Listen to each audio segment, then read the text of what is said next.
किरण काळेंच्या पाठपुराव्यामुळे माथाडी कामगारांना मिळाले 1,82,00,000 रुपयांचे थकीत वेतन। कामगारांची दिवाळी होणार गोड, फटाके वाजवून गुलाल उधळत कामगारांनी केला एकच जल्लोष।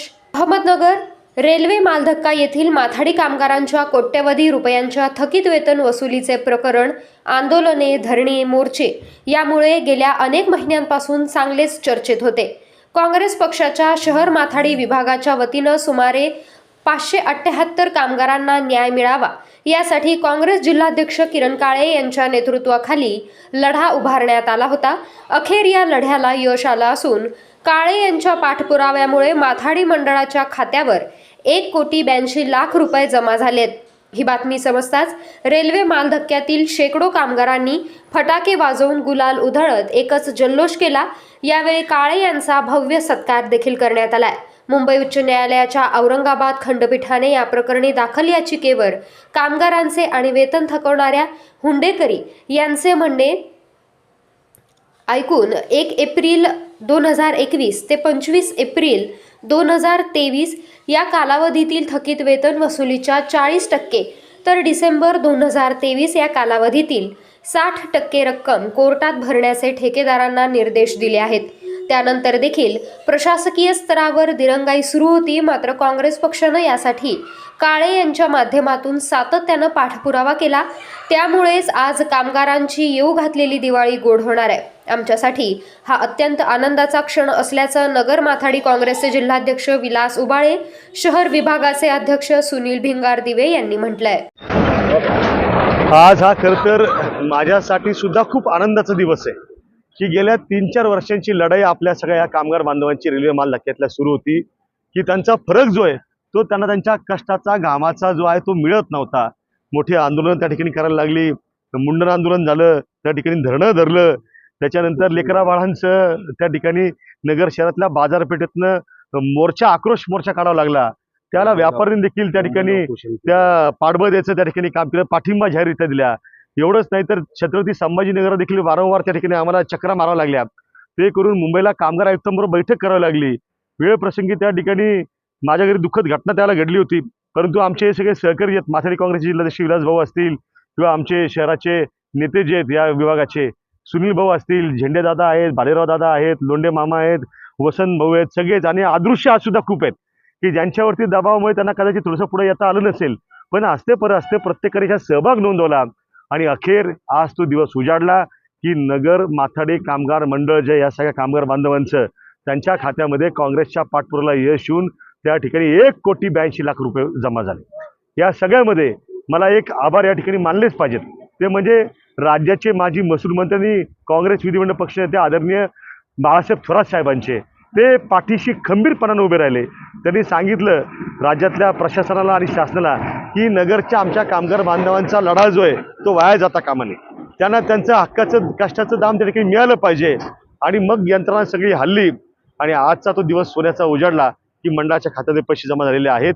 परंतु ही त्यातला एक टप्पा आहे, अजून ही लढाई पूर्ण संपलेली नाही आहे। आज जरी कामगारांनी या ठिकाणी गुलाल उधळला असेल, फटाके फोडले असतील, जल्लोष साजरा केला असेल, तर देखील अजून उर्वरित रक्कम जी आहे ती उर्वरित रक्कम सुद्धा कामगारांना मिळवून देणं।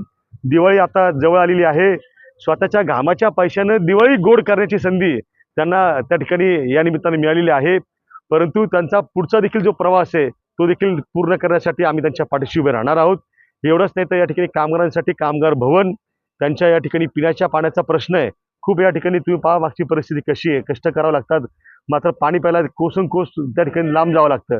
तर त्यासाठी योग्य ठिकाणी नळ बसवणं, पिण्याच्या पाण्याचे, टॉयलेटचा विषय, लघुशंकेसाठी सुद्धा जर जायचं असेल तर परत लांब चालत जावं लागतं, त्यांच्या स्वच्छतेचा सगळा विषय। तर यासाठी सुद्धा भविष्यात काम आम्ही त्या ठिकाणी निश्चितपणे करू। आणि माझं स्वतःचं वैयक्तिक एक स्वप्न आहे, काँग्रेस पक्षावरून स्वप्न आहे की या कामगारांसाठी त्या ठिकाणी त्यांच्या आरोग्यासाठी, त्यांच्या कुटुंबियांच्या आरोग्यासाठी, इथं धूळ खूप असते त्या ठिकाणी, नाकातोंडात श्वास सगळा आपला तो धुळीत सगळा जात असतो, श्वसनाचे त्रास त्या ठिकाणी होतात, ओझं उचलावं लागतं, शरीराची झीज होते या सगळ्यातनं। तर यांच्यासाठी त्या ठिकाणी आरोग्य सुविधा देणारं एक आरोग्य भवन जे सुसज्ज असं ते सुद्धा उभं करण्याचं माझं स्वप्न आहे। मला विश्वास आहे की आई तुळजाभवानी, आई जगदंबा त्या ठिकाणी निश्चितपणे या सगळ्यांच्या शुभेच्छातनं मला बळ देईल आणि ते सुद्धा स्वप्न जे ते एक दिवस आपलं नक्कीच पूर्ण होईल। त्यामुळे मी आज या सगळ्या कामगारांना त्यांच्या एकजुटीबद्दल त्यांचं मनापासून अभिनंदन करतो, शब्द देतो की पुढील काळामध्ये सुद्धा काँग्रेस पक्ष त्यांच्या पाठीशी अशाच पद्धतीने खंबीररित्या त्या ठिकाणी उभा राहील. बोले तैसा चाले त्याची वंदावी पाऊले या म्हणण्याप्रमाणे आमच्या आंदोलनात किरण भाऊ काळे जे सहभागी झाले त्यांनी जो आम्हाला शब्द दिला होता, जोपर्यंत तुमचं काम मार्गी लागत नाही तोपर्यंत मी शांत बसणार नाही.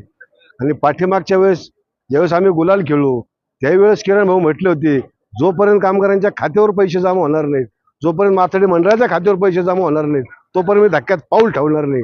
आणि 4-5 महिने ते माणसांनी खरं आमच्या धक्क्यात आलेलंच नाही. आज आमच्या कामगारांच्या खात्यावर कामगारांच्या कष्टाचे 1,82,00,000 रुपये जमा झाले. ते सगळे पैसे मिळवण्यासाठी किरण भाऊ काळेंनी काँग्रेसच्या माध्यमातून, थोरात साहेबांच्या माध्यमातून आमच्या कामगारांच्या पाठीमागे ताकद उभी केली. आणि आज जरी आमच्या कामगारांनी संघर्ष केला असेल, आम्ही जरी प्रयत्न केले असतील, पण आम्हाला ताकद द्यायचं काम, आम्हाला बळ द्यायचं काम या किरण भाऊ काळेंनी, नामदार थोरात साहेबांनी केल्यामुळं आम्ही आमच्या कामात सक्सेस झालो आहोत. आणि या सगळ्या कामाचं श्रेय मी आज किरण भाऊला देतो आणि कामगारांच्या वतीने मी किरण भाऊचे आभार मानतो.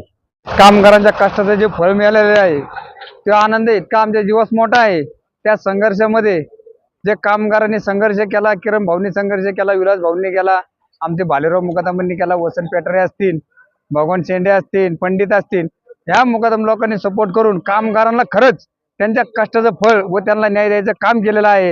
इथून पुढे त्यांनी असंच एकजुटीने असं कामगारांसाठी पळून त्या कामगारांना चांगला न्याय, भविष्यामध्ये त्यांच्या मुलांचं शिक्षण व त्यांचं कौटुंबिक जीवन चांगलं जगण्यासाठी सर्वांनी प्रयत्न करावे आणि कामगारांना त्यांच्या हक्काची जी चतकोर भाकर आहे ही आनंदाने मिळवून देण्याचा प्रयत्न करावा. एवढे बोलून मी थांबतो.